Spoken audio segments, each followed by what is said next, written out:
สบายดีพ่อแม่พี่น้องป้องปายเบิดทุกคนเนาะมื้อนี้เนาะบ่ภูมิก็ สิมาตามแนวทางให้พี่น้องเนาะสำหรับลาวสามัคคีเนาะพี่น้องเนาะสำหรับลาวสามัคคีเนาะนี่เนาะพี่น้องลาวสามัคคีเนาะพี่น้องเนาะก็มาวนผลมันออกนำกันเนาะพี่น้องข้างบนออก913ข้างล่างออก79พี่น้องตัวเด่นมันมาเนาะพี่น้องเนาะตัวเด่นมันมานำกันนี่พี่น้องนี่ก็เสียดายอยู่พี่น้องเข้าตัวเด่นเนาะแต่ว่าเจาะบ่เข้าเนาะนี่ตัวเด่นมันมาเนาะนี่79มันมาคู่กันพี่น้องนี่ข้างบนออก713เนาะ770 71 72 7นี่เนาะนะก็ถือว่าหลุดได้แล้วพี่น้องเนาะเข้าแต่ตัวเด่นเนาะพี่น้องเนาะนี่9กับ7เข้าทั้ง2ตัวเนาะแต่ว่าบ่าวภูมิบ่ได้จับคู่ให้เนาะพี่น้องเนาะบ่าวภูมิยามมันหลายเนาะนะเดี๋ยวคลิปหน้าเนาะบ่าวภูมิสิลองมาจับตัวเด่นนี่นำเนาะพี่น้องเนาะก็สิได้อยู่12ประตูเนาะพี่น้องมันก็หลายเกินไปเนาะพี่น้องเนาะก็ไปตามกันต่อเนาะงวดวันที่10เด้อพี่น้องเด้องวดวันที่9เนาะบัดนี้สำหรับแนวทางลาวสามัคคีเฮาเนาะงวดวันที่9มีนาคมบัดนี้งวดวันที่9มีนาคมเด้อพี่น้องเด้อ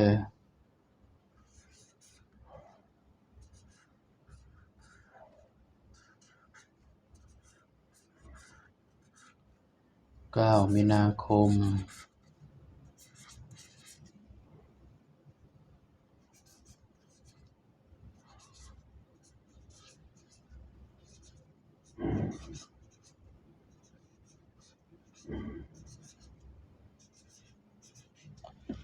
แนวทางลาวสามัคคีเนาะพี่น้องเนาะ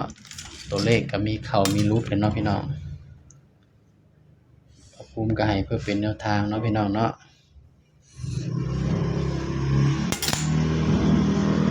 ก็มาเบิ่งนำกันเนาะสำหรับตัวเด่นเด้อพี่น้อง913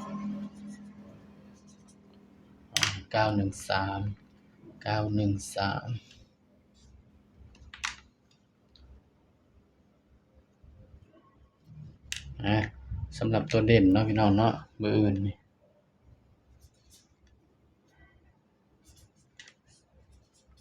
3 4 5เนาะแต่ว่าบ่ภูมิให้เด่น4กับ5เนาะ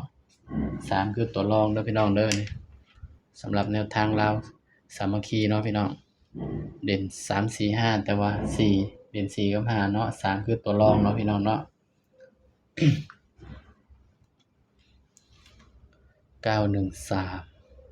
ข้างล่างออก79ก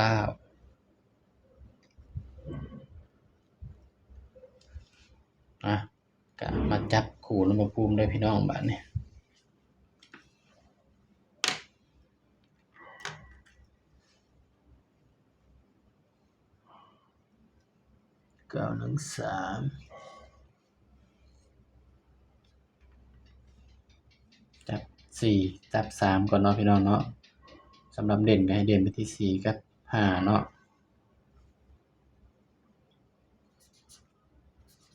36 37 38 46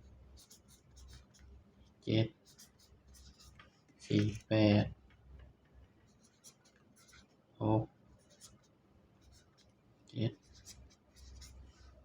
8สำหรับเด่นเนาะบ่ภูมิให้เด่น4กับ5เด้อพี่น้อง3คือตัวรองเนาะพี่น้องเนาะนี่ ก็อย่าลืมตัดลิ้นเด้อพี่น้อง3 4 3 5นำเนาะนี่3 4 3 5แล้วก็4 5นำเนาะ